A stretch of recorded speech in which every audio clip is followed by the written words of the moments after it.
चतुर्थी, आज गणेश चतुर्थी है। उस सभी की आप सभी को हार्दिक बधाइयां। आपको याद रखना है कि गणेश चतुर्थी की शुरुआत 1895 में बाल गंगाधर तिलक के द्वारा की गई थी। बाल गंगाधर तिलक फेमस पर्सनालिटी जिनके द्वारा बहुत सारी चीजें शुरू की थी। 1893 में उन्होंने बेसिकली इसको शुरू किया था, लेकिन 1895 में लोगों ने भी शुरू कर दिया। क्या हुआ है भाई, किसको नहीं दिख रही क्लास? सर कुछ भी नहीं आ रहा है। प्रेम की प्रकष्ठा है राधा, समर्पण की प्रकष्ठा है मीरा, और इस प्रेम और समर्पण की प्रकष्ठा है श्री कृष्ण जी। अरे बेटा लाइव हो चुकी है क्लास, किस किस को क्लास लाइव नहीं दिख रही है? मुझे 2-3 बच्चे बता दो क्लास लाइव है नहीं है। जो 2-3 बच्चे होंगे उन्हीं को पढ़ा और बताओ, क्योंकि हमारे यहाँ इसमें अभी बैच में कितने बच्चे लाइव है? अभी देखना काफी बच्चे लाइव, मोर देन 5000। ठीक है, चलो लाइव लाइव लाइव। जो बच्चे कह रहे हैं लाइव नहीं, रीलोड कर लो, बता रहा हूँ, तुम जानते नहीं हो मैं कौन हूँ। हाँ क्या, छोड़िए बात करते हैं। जैसे कंप्लीट थ्योरी क्लास अगर मैं बात करूँ, इसके बाद मैं आपके एमसीक्यू कॉन्सेप्ट्स में लेके आऊंगा। डाउट सेशन क्लास के लास्ट के 5 मिनट में लेता हूं मैं। संविधान के विकास की बात चल रही है, संविधान का इतिहास चल रहा है, सबसे बड़ा चैप्टर है पूरे पॉलिटी का सबसे बड़ा चैप्टर है भारतीय संविधान का इतिहास। चलो भाई, ये लास्ट स्लाइड थी जो लास्ट क्लास में मैंने यूज की थी। मैंने बताया था 1861 से 1892 के बीच में राजनीतिक दृष्टि से काफी बदलाव हुए, लेकिन संवैधानिक दृष्टिकोण से वो नहीं हुए थे। अगर हम बात करें, ये चैप्टर हम इसलिए पढ़ते हैं ताकि आपको संवैधानिक दृष्टिकोण बता पाएं, और संवैधानिक दृष्टिकोण बता पाने के लिए ही हम ये सारी चीजें करते हैं। भारतीयों के द्वारा डिमांड की जाने लगी कि भारत के प्रशासन में भारतीयों को भी स्थान मिलना चाहिए। भारत के संविधान में भारतीयों को भी स्थान मिलना चाहिए प्रशासन में, और भारतीयों को प्रशासन न मिलने की वजह से लोग चिंतित थे, एक दूसरे से लेकर व्याकुल थे, जिस वजह से 1875 में आप देखते हैं इंडियन लीग की स्थापना हुई। 1885 में इंडियन नेशनल कांग्रेस की स्थापना होती है एलर ऑफ टेविंग होम्स और दादाभाई नौरोजी के हेल्प से। इनके द्वारा बहुत ज्यादा प्रेशर किया जाता है, तो इसमें मैं लिख देता हूं भारतीय संघों के द्वारा, जितनी भी आपकी भारतीय संस्थाएं थी, भारतीय संस्थाओं के द्वारा ब्रिटिश सरकार पर, ठीक है, प्रेशर डाला जाता है। क्या डाला जाता है? ब्रिटिश सरकार पर प्रेशर डाला जाता है, या दबाव डाला जाता है। क्या दबाव डाला जाता है? दबाव डाला जाता है, ठीक है, दबाव होता है, जिस कारण आपको 1892 का एक्ट देखने को मिलेगा। 1892 का एक्ट देखने को मिला। ठीक है मेरे भाई, चलो अब मैं ये 1892 का एक्ट आपको जो देखने को मिला है, इसी का मैं थोड़ा विवरण आपको देने का प्रयास करूंगा। हेडिंग आप डाल लीजिए 1892 एक्ट। 1892 एक्ट। अच्छा, इस एक्ट में सबसे जरूरी काम जो किया गया था, जो आज की डेट में भी आपको देखने को मिलता है, वो काम क्या था? सर वो काम था अप्रत्यक्ष चुनाव प्रणाली की शुरुआत। अप्रत्यक्ष चुनाव प्रणाली की शुरुआत यहां पे, ठीक है, बहुत बढ़िया। अप्रत्यक्ष चुनाव प्रणाली को बोलते हैं इनडायरेक्ट इलेक्शन। ठीक है, क्लियर सी बात है। इसको बोलते हैं इनडायरेक्ट इलेक्शन, इसको बोलते हैं। चलो ठीक है, इसके बाद हम बताएं, इसमें एक दूसरा काम भी हुआ था क्या, कि बजट पर भारतीयों द्वारा बहस करने का और प्रश्न करने का अधिकार, ये किया गया था इसमें अधिकार। ठीक है मेरे भाई, ये किया गया था इसमें। चलो क्लियर सी बात। हाँ, लेकिन ये जितने भी भारतीय इसमें शामिल हो रहे थे बजट पर भारतीय, ये वोट नहीं डाल सकते थे, मतलब सिर्फ प्रश्न पूछ सकते थे कि क्या हो रहा है, उसमें कोई बदलाव नहीं कर सकते थे। ठीक है, चलिए चलो क्लियर सी बात है। आंसर मामला बिल्कुल क्लियर है, यहां तक कोई दिक्कत नहीं है। चलो ठीक है, इसके बाद अगर मैं आगे बढ़ूं, तो इसमें क्वेश्चन आपको देखने को मिलता है कि भारत के अंतर्गत अखिल भारतीय विधायी परिषद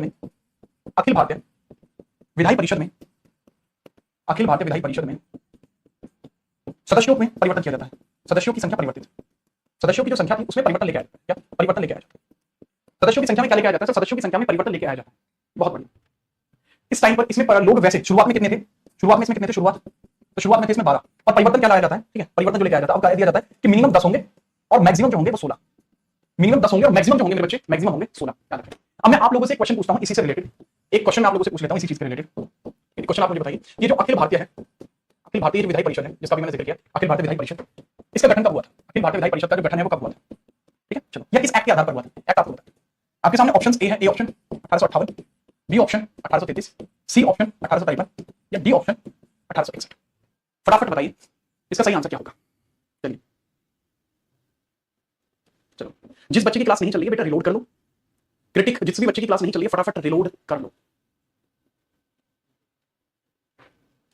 देखो चलो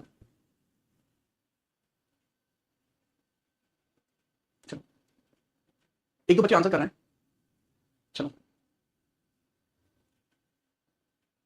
बेटा सुनो, मेरी बात को बहुत ध्यान से सुनो। जो बच्चे मुझे सुन पा रहे हैं, ठीक है, जो बच्चे मुझे सुन पा रहे हैं, क्योंकि गुस्सा नहीं आने वाला है, मेरी बात को बहुत ध्यान से सुनो बेटा।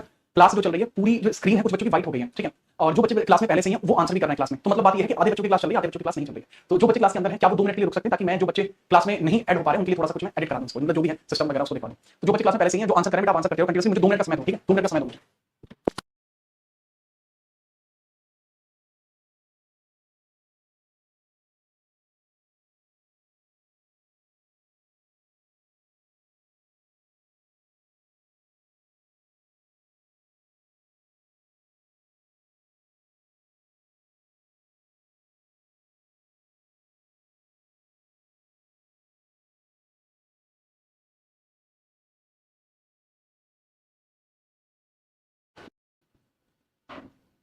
अब चलिए क्लास आपकी, फटाफट बताओ बेटा, इसमें आंसर कर रहे हैं बच्चे। ए आंसर कर रहे हैं, वाह क्या बात है।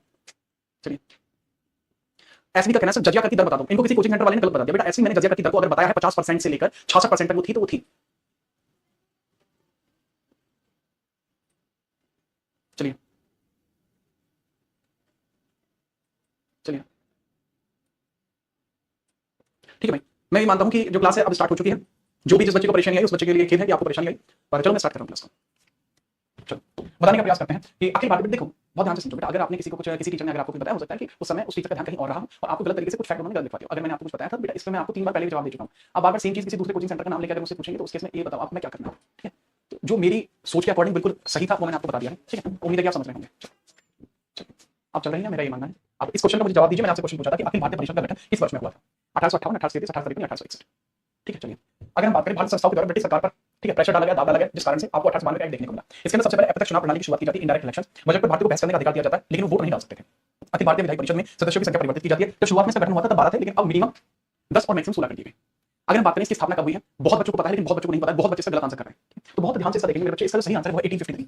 मैंने 1853 का एक्ट कराया था, उसमें अखिल भारतीय जो परिषद है उसका मैंने बताया था। अखिल भारतीय विधायी परिषद जो है इसका गठन मैंने बताया, विधायी परिषद इसका गठन मैंने बताया। ठीक है भैया, देखिए ये 1892 के एक्ट में आपकी चीजें हैं, इससे अधिक 1892 के एक्ट आपको पढ़ने की आवश्यकता नहीं। अब हम आगे बढ़े 1892 के एक्ट से जैसे जैसे आप आगे बढ़ेंगे। अब आप देखते हैं कि 1899 में ठीक है 1899 में एक नए वायसराय की नियुक्ति की जाती है। एक नए वायसराय की नियुक्ति की जाती है। एक नए वायसराय की नियुक्ति की जाती है। अच्छा मेरे भाई ये बताओ ये नया वायसराय था ये कौन था? 1899 में कौन नया वायसराय आएगा? 1899 में आता है लॉर्ड कर्जन। 1899 में वायसराय आता है लॉर्ड कर्जन। कौन आता है सर? 1892 में आता है लॉर्ड कर्जन।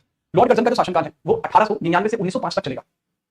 ठीक है, नियुक्ति होती है, इसका शासनकाल 1899 से 1905 तक चलेगा। ये मैंने क्यों लिखा देखो, इसके पीछे लिखने का सबसे बड़ा रीजन मैं आपको बता देता हूं कि 1892 से लेके 1905 तक, ठीक है 1905 तक जो देश था, देश में ठीक है देश में जो आपकी राष्ट्रीयता होती है ना, राष्ट्रपिता की भावना, नेशनलिज्म, राष्ट्रपिता की भावना बढ़ रही थी। क्या बढ़ रही थी? राष्ट्र की जो भावना है वो बढ़ रही थी। ब्रिटिशर्स को यहाँ पे खतरा था। ठीक है, इस दशक में ब्रिटिशर्स को खतरा था, ब्रिटिश सरकार को खतरा था, ब्रिटिश सरकार को खतरा था कि यह उनके शासन को समाप्त कर सकता है, यह उनके शासन को समाप्त कर सकता है, शासन को क्या कर सकता है? समाप्त कर सकता है। इस कारण से उनके द्वारा एक स्ट्रेटेजी चली जाती है, और ये स्ट्रेटेजी चली जाती है लॉर्ड कर्जन के द्वारा। लॉर्ड कर्जन के द्वारा एक स्ट्रेटेजी चली जाती है जिसको बोलते हैं फूट डालो और राज करो। फूट डालो और राज करो, फूट डालो और राज करो। तो भारतीयों के अंदर इन्हें देखा था, भारतीयों में इन्होंने देखा था। ठीक है, इन्हें पता था भारतीय जो होते हैं, लिख देता हूं, ब्रिटिश सरकार के अनुसार, ब्रिटिश सरकार के अनुसार ठीक है भारत में धार्मिक, ठीक है भारत में धार्मिक विवाद, ठीक है भारत में धार्मिक विवाद अत्यधिक प्रचलित थे, बहुत ज्यादा प्रचलित थे, अत्यधिक प्रचलित थे। इस बात का जो एग्जांपल है, जो धार्मिक विवाद का जो एग्जांपल है, एग्जांपल आपको देखने को क्या मिलता है? इसका एग्जांपल आपको 1857 रिवोल्ट देखने को मिला। इसी आधार पर, इसी धार्मिक विवाद का जो आधार है उसको बनाते हुए धीरे धीरे चीजें इन्होंने आगे बढ़ाई। क्या किया जाता है? लॉर्ड कर्जन के द्वारा किया जाता है। सबसे पहले जो फर्स्ट स्टेप था, स्टेप 1 था, इन्होंने क्या किया? फूट डालो राज करो के लिए बंगाल विभाजन। बंगाल को दो हिस्सों में बांट दिया गया, एक पूर्वी बंगाल, एक पश्चिमी बंगाल, एक पूर्वी बंगाल और एक पश्चिमी बंगाल। पूर्वी बंगाल और पश्चिमी बंगाल। जो पूर्वी बंगाल था इसमें मुस्लिम ज्यादा थे, ठीक है, इसमें जो थे मुस्लिम ज्यादा थे, और जो पश्चिमी बंगाल था इसमें हिंदू ज्यादा थे। ठीक है, इन लोगों के बीच में, ठीक है, इन लोगों के बीच में क्या होता है? चलिए चलो बहुत बढ़िया। इन लोगों के बीच में आपको क्या देखने को मिलता है? इन लोगों के बीच में आपको ये देखने को मिलता है कि जो मुस्लिम ज्यादा हो गए, एक तरफ हिंदू ज्यादा हो गए, तो यहाँ फूट पड़ जाती है हिंदू और मुस्लिमों में। सर आप कैसे कह सकते हो कि हिंदू और मुस्लिमों में यहाँ पे फूट पड़ जाती है? आप क्यों कह सकते हो कि ऐसे हिंदू मुस्लिमों में फूट पड़ जाती है? आपके पास कोई वैलिड प्रूफ है? मैंने भाई देखो, जाके देखो रिकॉर्ड में एक बार, ठीक है, जाके देखो रिकॉर्ड में एक बार कि 1905 के अंदर ये बंगाल का विभाजन हुआ था। ये कब हुआ है सर? सर ये विभाजन हुआ बंगाल का हुआ है अक्टूबर 1905। 1905 के इस विभाजन के बाद आप देखेंगे 1906 में क्या होगा? 1906 में मुस्लिम लीग की स्थापना हो जाएगी। मुस्लिम लीग की स्थापना हो जाती है। मुस्लिम लीग की स्थापना आज से पहले क्यों नहीं हुई? अगर ये मुस्लिमों के हितों के लिए नहीं बनी थी तो ये अभी क्यों हुई? स्थापना पहले भी हो सकती थी, सीधे इस विभाजन के बाद क्यों हुई? इसका रीजन दिया जाता है। सबसे पहले स्थापना किसके द्वारा की गई थी? सलीमुल्लाह खान और आगा खान के द्वारा। सलीमुल्लाह खान और आगा खान के द्वारा, सलीमुल्लाह खान और आगा खान के द्वारा स्थापना की जाती है। और ये स्थापना होती कब है? बेसिकली 1906 मैंने बता दिया। कहां पे होती है? ढाका में। ठीक है, कहां होती है? ढाका में। बाद में इसके जो मुख्यालय है वो चेंज कर दिए गए थे लखनऊ में। बाद में जो इसके मुख्यालय वो कहां चेंज कर दिए गए थे? लखनऊ। ठीक है, वो कहां चेंज कर दिए गए थे? लखनऊ में चेंज कर दिए गए थे। इस वजह से, क्योंकि इतनी सारी चीजें बदल रही थी, लोग धर्म के आधार पर विभाजित हो रहे थे। इस बात का ताकि फायदा उठाया जाए कि जब मुस्लिम लीग की स्थापना होती है, सलीमुल्लाह खान और आगा खान इन दोनों के द्वारा एक स्टेटमेंट दिया जाता है कि मुस्लिम लीग की स्थापना का उद्देश्य, इसकी स्थापना का जो उद्देश्य है वो मुस्लिमों के हितों की सुरक्षा करना है, मुस्लिम हितों की सुरक्षा करना है। ठीक है, बहुत बढ़िया। सर एक बात बताइए, इंडियन नेशनल कांग्रेस जब बनी थी, ठीक है, चलिए, जो इंडियन नेशनल कांग्रेस बनी थी उसकी अगर हम बात करें, आईएनसी इंडियन नेशनल कांग्रेस जब बनी थी उसने क्या कहा था? उसका कार्य क्या है मेरे बच्चे? इंडियन नेशनल कांग्रेस जब बनी थी उसका कार्य था भारत के लोगों की रक्षा करना। उसने हिंदू या मुस्लिम नहीं किया। हिंदू मुस्लिम की जो शुरुआत है वो होती है 1906 में मुस्लिम लीग की स्थापना से। ये बात किसके पास जाती है? ब्रिटेन के पास जाती है। ब्रिटेन वाले क्या कहते हैं कि अगर भारत के ऊपर राज को कंटिन्यू रखना है, अगर भारत के ऊपर राज को कंटिन्यू रखना है तो क्या करना है? आपको सिर्फ धार्मिक विभेदों को बहुत ज्यादा बढ़ाना है। तो किया क्या जाता है मेरे बच्चे? किया फिर ये जाता है शुरुआत की जाती है 1909 एक्ट और तब भारत के अंदर 1909 एक्ट आपको देखने को मिला, 1909 का अधिनियम एक्ट आपको देखने को मिला। 1909 का जो मेरे बच्चे अधिनियम है, 1909 का जो एक्ट है आपका, इसमें विशेष तौर पे किस चीज पर फोकस किया गया था? फूट डालो और राज करो, split and rule, split and rule पे ध्यान दिया।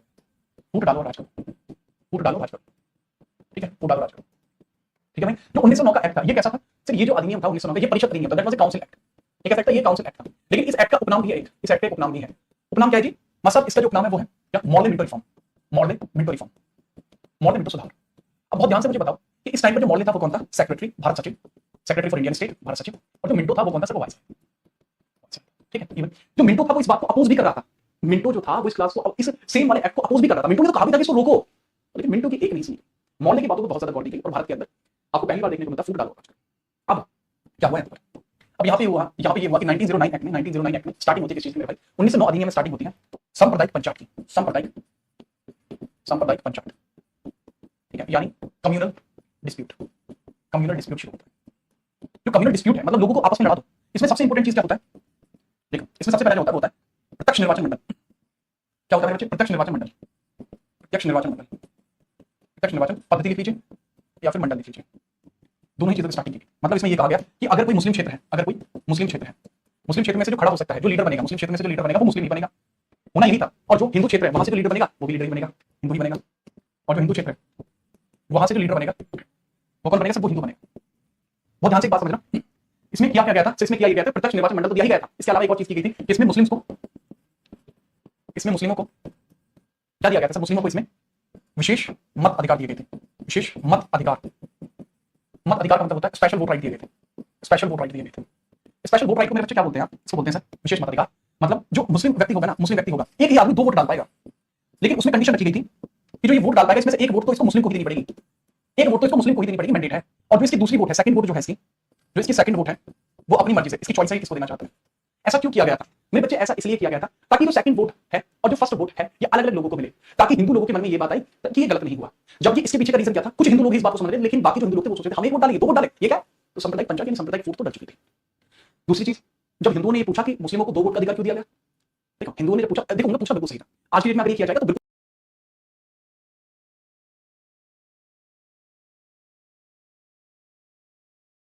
जबकि ऐसा था नहीं उस टाइम पे, भले ही उस टाइम में संख्या में थोड़े कम थे, लेकिन जो क्षेत्र के अंदर ये हो रहा था वो संख्या में कहीं से लेकर कहीं तक भी कम नहीं थे। ये पूरी तरीके से गलत था। इस बात का विरोध भारतीय लोगों के द्वारा किया जाता है, लेकिन जहां आपको विरोधी देखने को मिलते हैं और समर्थन भी देखने को मिलते हैं। इस एक्ट के द्वारा कुछ ऐसे लोग थे, ठीक है, इसके लिए ठीक है विशेष परिषद बनाई गई है। अगर हम बात करें इसके आधार पर, इसके आधार पर, इसी एक्ट के आधार पर, इसके आधार पर परिषद में, काउंसिल जो था परिषद में हिंदू पक्ष की तरफ से कौन आया? परिषद में हिंदू पक्ष की तरफ से लीडर आते हैं, ठीक है, फटाफट उनका लीडर का नाम बता दो किसी को भी पता है। और मुस्लिम पक्ष की तरफ से एक दूसरे लीडर आते हैं, मुस्लिम पक्ष की तरफ से एक दूसरे लीडर आते हैं। बताओ किसी को भी अगर नाम पता है तो देखो, ये तो आता है बेटा केसी गुप्ता और ये व्यक्ति आता है सैयद हुसैन। सैयद हुसैन सिर्फ इतना ही नहीं, इतना ही नहीं, अभी और सुनिए, ठीक है। वाइसराय की कार्यकारी परिषद में एक व्यक्ति को जगह दी जाती है, वाइसराय की कार्यकारी परिषद में, कार्यकारी परिषद में, ठीक है, हिंदू को मतलब एक व्यक्ति को नियुक्त किया जाता है, भारतीयों को भारतीय नियुक्त किया जाता है। उस व्यक्ति का नाम क्या था? भारतीय सत्येंद्र प्रसाद सिन्हा, सत्येंद्र प्रसाद सिन्हा, प्रसाद सिन्हा, सत्येंद्र प्रसाद सिन्हा। चलिए ठीक है, याद रखेंगे बिल्कुल, फटाफट से नोट करो बेटा। ये 1909 एक्ट के अंदर किए जाने वाले महत्वपूर्ण कार्यों में से एक था। इसके अलावा और भी काम, और कोई काम आपको खास इसके रिगार्डिंग आपको देखने को नहीं मिलता, ठीक है, याद रखना।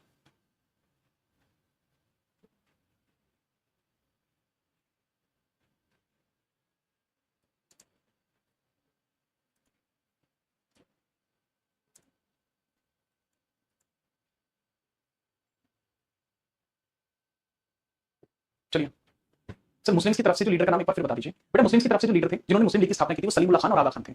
जिस व्यक्ति का आप नाम सोच रहे हैं ना कि मैं अभी आपको मोहम्मद अली जिन्ना का नाम बोलूंगा, मोहम्मद अली जिन्ना स्टार्टिंग में नहीं थे, ठीक है, मोहम्मद अली जिन्ना बाद में आएगा, ठीक है, याद रखना। आगे बढ़ते हैं, इसको नोट कर लिया, चलो। इसके बाद 1909 के लेके 1909 से धीरे धीरे शासन शुरू होता है। और उस टाइम की बात बता रहा हूं, हिस्ट्री की बात बता रहा हूं बेटा, ठीक है। हल्की सी बात सुनो कि जब ये समय चल रहा था, जब ये समय चल रहा था सर, गोपाल कृष्ण गोखले का क्या योगदान था? देखो बहुत ध्यान से समझो, ठीक है, हल्का सा ये है 1907 में जो कांग्रेस स्प्लिट हुई थी, ठीक है, कांग्रेस स्प्लिट हुई थी नरम दल और गरम दल में, राइट और लेफ्ट विंग बनी थी, नरम और गरम दल। तो उसमें जो नरम दल था ना, उसमें दादाभाई नौरोजी, गोपाल कृष्ण गोखले ये सब लोग थे, ठीक है। और अभी मैं इस पर बात नहीं कर सकता क्योंकि मैं हिस्ट्री नहीं पढ़ा रहा, मैं मतलब बीच में टोक देते मुझे, ध्यान से सुनो। तो मैं क्या बता रहा हूं कि जब भारत की हालात थी तो भारत ने कभी भी ये सोचा था कि हमें आजादी मिलेगी। इसकी बात कर रहा हूं, जो ये टाइम चला ना, तो बहुत ध्यान से समझो, ठीक है। 1900 की बात कर रहा हूं, 1900 में जो आपकी अर्ली 1900 में, इसमें जो इंडियंस थे उन्होंने कभी ये नहीं सोचा था कि इनको जो आजादी आज मिली है वो इनको मिल पाएगी। फिर इन्होंने क्या सोचा था सर? इन्होंने ये सोचा था कि हमें डोमिनियन राज्य का दर्जा मिल जाएगा, डोमिनियन स्टेट, डोमिनियन स्टेट का दर्जा मिल जाएगा। डोमिनियन स्टेट क्या होती है? बेसिकली डोमिनियन स्टेट ये होती है कि मतलब एक ऐसा क्षेत्र या एक ऐसा देश जो अपने आंतरिक मामलों पर खुद फैसला ले सकता है, अपने आंतरिक मामलों को चला सकता है, अपने आंतरिक मामलों को चला सकता है, आंतरिक मामलों को चला सकता है, परंतु बाहरी मामलों में, परंतु बाहरी या विदेशी मामलों में, विदेशी मामलों में, मामलों में सह मतलब जो अपना मेन, ठीक है, मेन है, या डोमिनियन करता, डोमिनियन करता से, ठीक है, सलाह मशवरा या फिर परमिशन चाहिएगी, ये चीज जो थी वो हमारी हिस्ट्री में फेमस थी, ठीक है, बहुत ही क्लियर सी बात, बहुत यूसिक सी बात था। तो डोमिनियन राज्य का दर्जा इन्होंने सोचा था, लेकिन इसके बाद क्या होता है ना, इसके बाद ब्रिटिशर्स ने इनको इतना दबाया कि ये चीज खत्म हो गई। इन्होंने कहा कि अब हमें डोमिनियन राज्य चाहिए ही नहीं, अब हमें पूरी आजादी चाहिए, ठीक है। इसलिए बहुत सारी चीजें थी जो आपको देखने को मिल जाती हैं।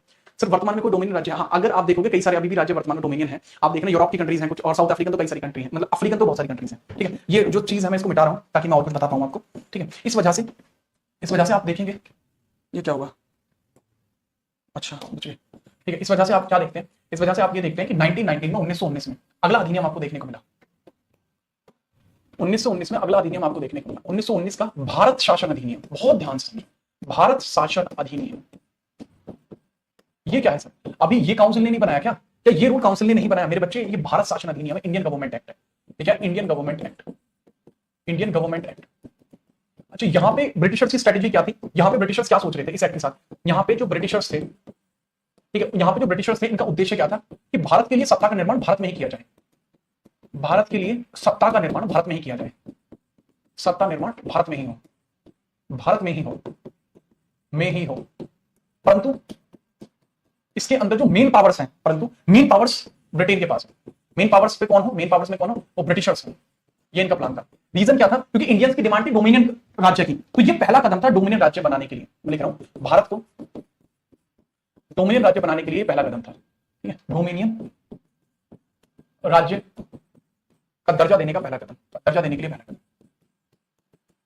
लिए पहला कदम, मैं एक बात बताऊं, अगर इस टाइम पे दिक्कत ना हुई होती ना 1919 के बाद, तो भारत लगभग 1930 के आसपास भारत डोमिनियन राज्य बन जाता। अगर साइमन गो बैक के नारे ना लगे हुए होते ना, तो भारत डोमिनियन राज्य बन जाता। 1928-30 के आसपास भारत डोमिनियन राज्य बनने वाला था, लेकिन बना नहीं। ये कभी अनटोल्ड स्टोरी है, किसी और दिन बताएंगे। तो ध्यान से समझो, भारत को डोमिनियन राज्य का दर्जा देने के लिए ये प्रथम कदम था, ठीक है।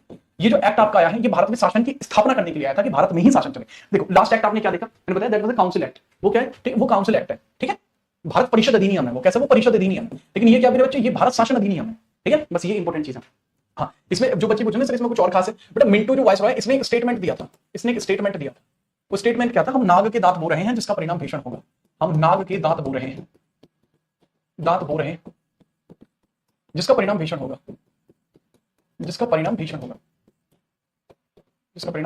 ये कहा था उसने, ठीक है, मिंटो ने कहा था, ठीक है। तो पहला कदम था। अच्छा, इसके द्वारा क्या होता है, इसके द्वारा क्या कुछ खास हुआ?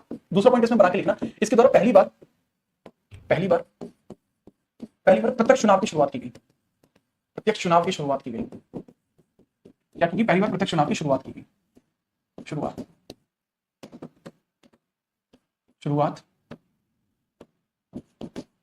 की गई, ठीक है। यार आप लिखते हैं मेरे ख्याल से शुरुआत की गई, ठीक है। अरे यार शुरू ही लिख देते हैं, ठीक है। चुनाव की शुरुआत की गई, भाई मैं तो ये लिखूंगा, शुरुआत लिखूंगा, ठीक है। इसको लिखेंगे शुरुआत की गई।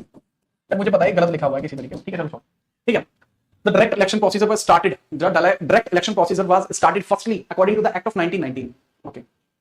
इसके अलावा प्रत्यक्ष चुनाव को लिख लें, डायरेक्ट इलेक्शन बोलते हैं। इसको क्या कुछ और नाम दिया गया था? हाँ सर, इस वाले एक्ट को एक उपनाम भी दिया जाता था। इस एक्ट को एक उपनाम दिया जाता था। उपनाम क्या दिया जाता था? Montagu Chelmsford reform. Montagu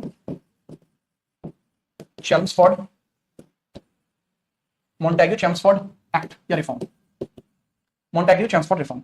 Montagu उस टाइम पे कौन था सर? मॉन्टेग्यू उस टाइम पे भारत सचिव था, इंडियन स्टेट सेक्रेटरी था। और जो चेम्सफोर्ड था वो उस टाइम पे कौन था सर? वो वाइसरॉय।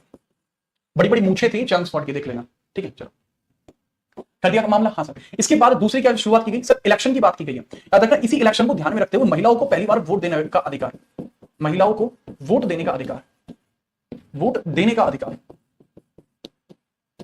महिलाओं को वोट देने का अधिकार। अगर मैं बात करूं विश्व में सबसे पहले किसको दिया गया था? विश्व में सबसे पहले जो दिया गया था वो न्यूजीलैंड में दिया गया था।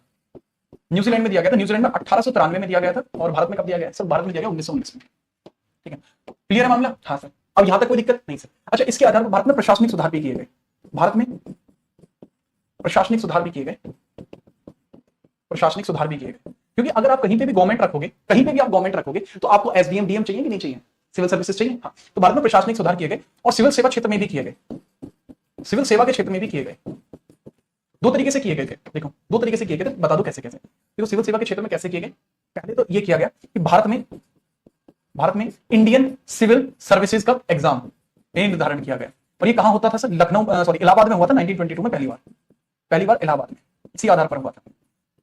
इसके बाद आईसीएस, ठीक है, इसके अलावा आईसीएस विभाग की स्थापना, आईसीएस विभाग की स्थापना, आईसीएस विभाग की जो स्थापना, इंडियन सिविल सर्विसेज विभाग की जो स्थापना है, वो कैसे कैसे हुई है। बेटा मैं इसको हल्का सा छोटा कर रहा हूं सो दैट कि मैं लिख पाऊं, ठीक है। अगर मैं छोटा नहीं करूंगा मैं लिख नहीं पाऊंगा, इसलिए इसको थोड़ा सा छोटा कर,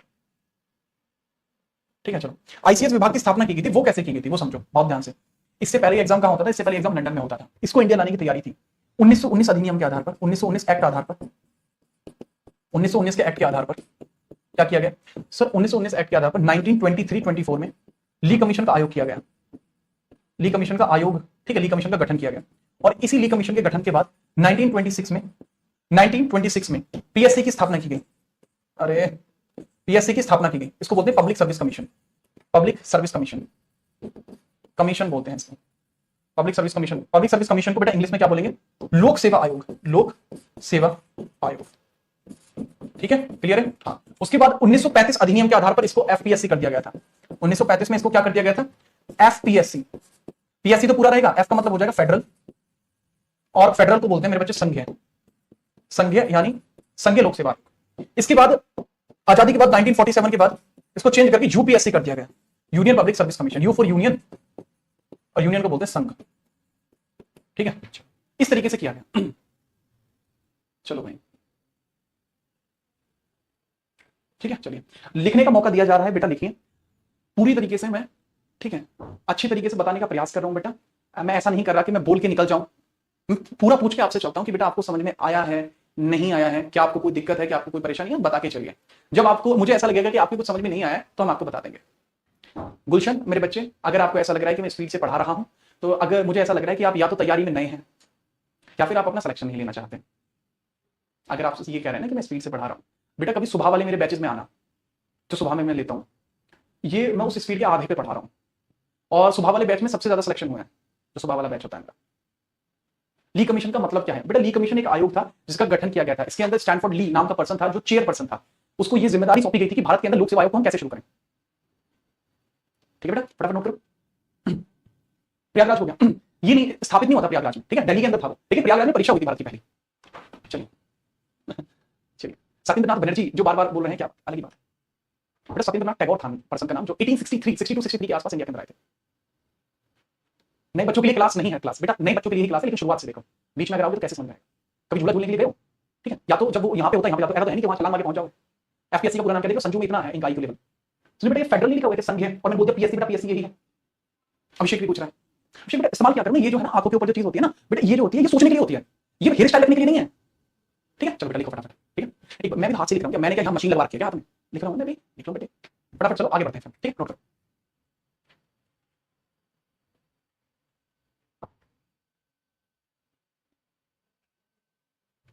क्लियर है? चलिए चलो आगे बढ़ते हैं। आगे बढ़ने के अगर मैं प्रयास करूं, इसके अंदर 4 पॉइंट में लिखवा चुका हूं, मैं सोच रहा हूं 5वां पॉइंट में यहीं पे लिखवा दूं और 6वां पॉइंट में आगे लिखवा दूंगा, ठीक है, क्योंकि एक पूरी सीरीज कंप्लीट हो जाएगी यहाँ पे, ठीक है। 6वां मतलब 5वां पॉइंट यहाँ लिखो, छोटा सा लिखूंगा, बहुत छोटा सा, ठीक है। ब्रिटेन के अधिकारियों को वेतन, इसमें किया गया था कि ब्रिटेन के अधिकारियों को वेतन, अधिकारियों को वेतन, ब्रिटेन के अधिकारियों को जो वेतन है वो ब्रिटेन से दिया जाने लगा, ब्रिटेन से दिया जाने लगा। याद करो जब स्टार्टिंग हुई थी ब्रिटेन के अधिकारियों की, जो स्टार्टिंग हुई थी ब्रिटेन के अधिकारियों की, तो उसके अंदर क्या किया गया था मेरे बच्चे, उसके अंदर ये किया गया था कि ब्रिटेन के जो अधिकारी हैं वो ब्रिटेन से सैलरी लेंगे। लेकिन फिर 1893 का एक्ट आता है, और 1893 के एक्ट में कहा जाता है कि ब्रिटेन के जो भी अधिकारी शासन में लगे हुए हैं उनको सैलरी इंडिया के राजस्व से दी जाएगी। अब उस चीज को बिल्कुल खत्म कर दिया गया, और ये कहा गया कि ब्रिटेन के अधिकारी को वेतन ब्रिटेन से ही दिया जाएगा। इस पॉइंट को लिख लेना, ये 6वां पॉइंट है, 5वां पॉइंट से नीचे आएगा, ठीक है। मैं आगे बढ़ रहा हूँ, ये आपने कर लिया होगा, ठीक। एक बच्चा कह रहा है कि सर आपने हिस्ट्री अच्छी पढ़ाई लेकिन पॉलिटी समझ में नहीं आ रही है। बेटा फिर कोई दिक्कत नहीं, अगर आप ये कह रहे हो फिर मैं मान सकता हूँ, हिस्ट्री में दिमाग नहीं लगाना पड़ता, पॉलिटी में दिमाग लगाना पड़ता है। हाँ, ब्रिटेन से सैलरी का प्रावधान जो किया गया था वो इनिशियली किया गया था 1793 चार्टर के द्वारा, 1793 चार्टर के द्वारा, जो 1793 चार्टर में उल्लेख किया था ना, एक वक्त की बात है। हाँ बेटा 1793 था, मेरे मुंह से निकल गई थी 1893, मैं आपके लिए क्षमा प्रार्थी हूँ। 1773 के रेगुलेटिंग एक्ट के बाद 1793 आया, ठीक है भाई, आगे बढ़ो, ठीक है। इसके बाद आप आगे देखेंगे 1919 अधिनियम लिख रहा हूँ, ठीक है। इसमें भारत में द्वैत शासन की स्टार्टिंग होती है, द्वैत शासन की स्टार्टिंग होती है। लेकिन ये जो लेवल था द्वैत शासन में वो क्या था, प्रांतीय स्तर, प्रांतीय स्तर पर होती है। कैसे होती है? प्रांतीय स्तर पर होती है, ठीक है, प्रोविंशियल लेवल पे होती है। कौन से लेवल पे होती है? प्रोविंशियल लेवल, प्रोविंशियल लेवल पर होती है। कौन से लेवल पे? प्रोविंशियल लेवल पे। एक बात और ध्यान से सुनिए, द्वैत शासन को क्या बोलते हैं? द्वैत शासन को बोला जाता है डायआर्की, डायआर्की बोला जाता है। अगर मैं आपसे पूछूं who is father of dyarchy, father of dyarchy, who is father of dyarchy, तो डायआर्की के जो फादर हैं वो कौन जाने जाते हैं? तो वो लियोनल कोटेस जाने जाते हैं, लियोनल कोटेस। कौन जाने जाते हैं? लियोनल कोटेस जाने। एक तो भारत के अंदर द्वैत शासन शुरू हुआ इस एक्ट के द्वारा, और भारत के अंदर क्या होता है चलो बताते हैं, या इसकी जरूरत नहीं है, इसको डिलीट करते हैं। चलो भाई, इसका दूसरी चीज होती है भारत में द्विसदन शासन। भारत में द्विसदन शासन, द्विसदन शासन शुरू हुआ। क्या हुआ? भारत में द्विसदन शासन शुरू। द्विसदन का मतलब क्या होता है? बाइकैमलरिज्म, बाइकैमलरिज्म, बाइकैमलरिज्म। वर्तमान में शासन व्यवस्था इसी आधार पर चलती है, वर्तमान में भी भारतीय शासन व्यवस्था इसी प्रकार से चलती है। लिख रहा हूं, जो वर्तमान में भी शासन व्यवस्था, जो भारतीय शासन व्यवस्था है वो द्विसदन है। द्विसदन का मतलब बाइकैमलरिज्म, मतलब दो विभाग, एक आपकी राज्यसभा है, एक आपकी लोकसभा है। इस प्रकार से भारत में वर्तमान में भी शासन आपको देखने को मिल जाता है, ठीक है। अब होता है द्विसदन, कौन कौन से द्विसदन बनेंगे? देखो, एक तो बन जाएगा राज्य परिषद, एक बन जाएगा विधान परिषद। कौन कौन से द्विसदन है? एक तो बन गया राज्य परिषद, एक तो बन गया राज्य परिषद, और एक बन गया मेरे बच्चों विधान परिषद, विधान परिषद, ठीक है। चलो नाम देख लेना, इसको बोलते हैं स्टेट काउंसिल, स्टेट काउंसिल।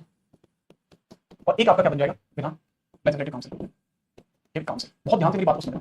इस राज्य परिषद को बोला जाता था अपर हाउस, और उसको बोला जाता था लोअर हाउस।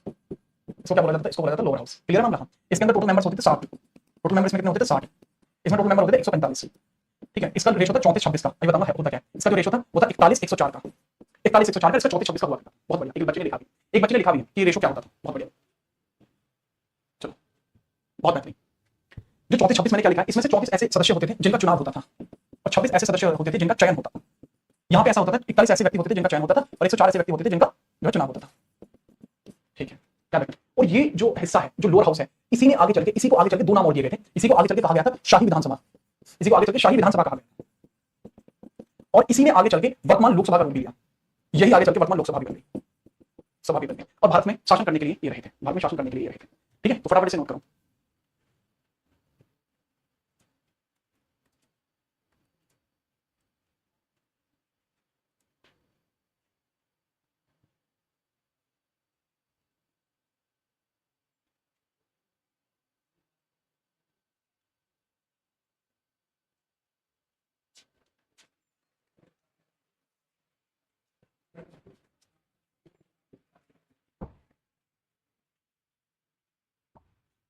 क्लियर है? हाँ, जो बच्चे इसका समय पूछ रहे हैं, कितना समय था इसका? बेटा अपर हाउस का जो टेन्योर था वो 5 इयर्स का था इसके सदस्यों का, उसके बाद री-इलेक्शन होता था, और लोअर हाउस का 3 इयर्स का था टेन्योर, ठीक है। चलो ठीक है भाई, चलो उम्मीद है कि आपको ये चीज समझ में आई होगी। और जो भी ऐसे बच्चे हैं जिनको चीजें समझ में आ रही हैं, कुछ ऐसे बच्चे होंगे जिनको चीजें समझ में नहीं आ रही हैं, धीरे धीरे समझ में आएंगी। बेटा एक चैप्टर हो जाएगा तब आपको धीरे धीरे, मैं समझ चुका हूं कि बहुत सारे ऐसे भी बच्चे क्लास के अंदर हैं जिनको बेसिकली समझने से ज्यादा रटने में मजा आता है। निश्चित रहो बेटा, आपके लिए भी पूरा प्रबंध किया गया है, सबके लिए पूरा प्रबंध किया गया है, ठीक है। टेंशन मत लो, आपके लिए भी पूरा प्रबंध है। रटने के लिए आपको मैं बहुत सारा डेटा दूंगा, आपको रटना पड़ेगा, आपको मजा आएगा। जैसे बाकी लोग पढ़ाते हैं, मैं भी उसके लिए आपको बताऊंगा, आपको मजा आएगा, टेंशन मत लो, रटने का पूरा सौदा दिया जाएगा, ठीक है। चलिए आपको तभी बताएगा। देखो आपको पता है वर्तमान में लोकसभा का ऐसा स्ट्रक्चर क्यों है? वर्तमान में ऐसा क्यों नहीं होता कि लोकसभा के लोग चुने ना जाए, सीधा कोई भी मोदी का लड़का जो है वो बन जाए, ठीक है। खैर मोदी का लड़का ही नहीं है, ठीक है, जो भी है वो सारी चीज, ठीक है। तो वो सारी चीजें क्यों है, कैसे हैं, वो आपके इन्हीं चैप्टर्स में छुपी हुई है, लेकिन ना आपसे पहले किसी ने पढ़ाने का प्रयास किया और ना आपने समझने की कोशिश।